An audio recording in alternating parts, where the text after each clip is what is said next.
అందరికీ నమస్కారం. ఈరోజు 'లెనిన్' సినిమా గురించి మాట్లాడుకుందాం. ఈ సినిమా బాగుందా లేదా అనే దాని గురించి నేను ఈ వీడియో చేయడం లేదు. అఖిల్‌కి స్టోరీ సెలక్షన్ విషయంలో ఇంకా సరైన క్లారిటీ వచ్చినట్లు నాకు అనిపించడం లేదు. ఈ కథ ఖచ్చితంగా నాగార్జున అఖిల్ కోసం సెలెక్ట్ చేసి ఉండరు. అఖిల్ సెలెక్ట్ చేసుకున్నాడు కాబట్టి నాగార్జున కష్టపడి ఈ సినిమా నిర్మించుంటారు. ముందుగా 'లెనిన్' సినిమాకి ఉన్న ప్లస్ పాయింట్ మాట్లాడుకుందాం. ఖచ్చితంగా స్టోరీ, మంచి కథ, హీరోయిన్‌గా భాగ్యశ్రీ బోర్సే. ఆమె ఈ సినిమాకి అతి పెద్ద ప్లస్ పాయింట్ అని చెప్పుకోవాలి. శ్రీలీలను ఈ సినిమా నుంచి తప్పించి చాలా మంచి పని చేశారనే చెప్పాలి. ఎందుకంటే ఆ పాత్రకి శ్రీలీల సరిపోదు. తమన్ బ్యాక్‌గ్రౌండ్ మ్యూజిక్ అద్భుతంగా ఉంది.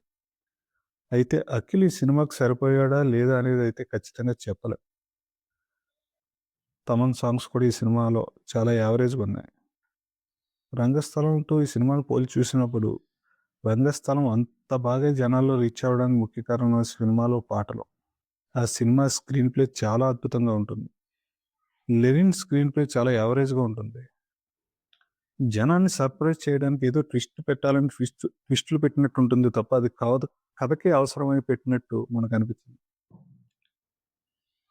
ఏదేమైనా ఈ సినిమా హిట్ అవ్వడం నిజంగా ఒక మ్యాజిక్ అనే చెప్పాలి. అఖిల్ ప్రతి కథ వెరైటీగా ఉండాలి అని ప్రయత్నిస్తాడు. కథ వెరైటీగా ఉండాలి, ట్విస్టులు ఉండాలని చూస్తున్నాడు. ప్రతి హీరో కెరియర్‌లో ఇలాంటి సినిమాలు 4, 5 వస్తాయి. కానీ ప్రతి సినిమా అలాగే ఉండాలని ట్రై చేస్తే 'విక్రమ్' స్టార్డమ్ ఎలా పడిపోయిందో మనం చూసాం. అఖిల్ మంచి కమర్షియల్ సినిమాలు చేస్తూ మధ్య మధ్యలో ప్రయోగాలు చేస్తే బాగుంటుంది. కథ, నటన, బీజీఎం అన్నీ బాగున్నాయి. కానీ ఈ సినిమా ఎందుకో నన్ను డిసప్పాయింట్ చేసింది. ఎందుకంటే నాకు అఖిల్ నుంచి నేను కోరుకున్నది ఇది అయ్యుండకపోవచ్చు. అఖిల్‌కు నా రిక్వెస్ట్ ఏంటంటే, స్టోరీ వచ్చినప్పుడు అందులో ట్విస్ట్‌లుంటే ఓకే. కానీ ట్విస్ట్‌ల కోసమే స్టోరీని ఓకే చేస్తే కష్టం అవుతుంది. ప్రపంచంలోని కంటెంట్ అంతా మన ఇంట్లో ఉన్నప్పుడు ప్రజల్ని అంత త్వరగా మనం థ్రిల్ చేయలేం. స్టోరీ సెలక్షన్ నార్మల్‌గా చేయండి. మంచి ఫ్యామిలీ లవ్ స్టోరీస్ చేయండి. ఇదే నా రిక్వెస్ట్. ఏదేమైనప్పటికీ అఖిల్‌కి, భాగ్యశ్రీకి ఒక హిట్ దొరికినందుకు నాకు చాలా సంతోషం. వీళ్ళిద్దరూ ఖచ్చితంగా టాప్ 5లో ఉండే టాలెంట్ ఉన్న మనుషులు.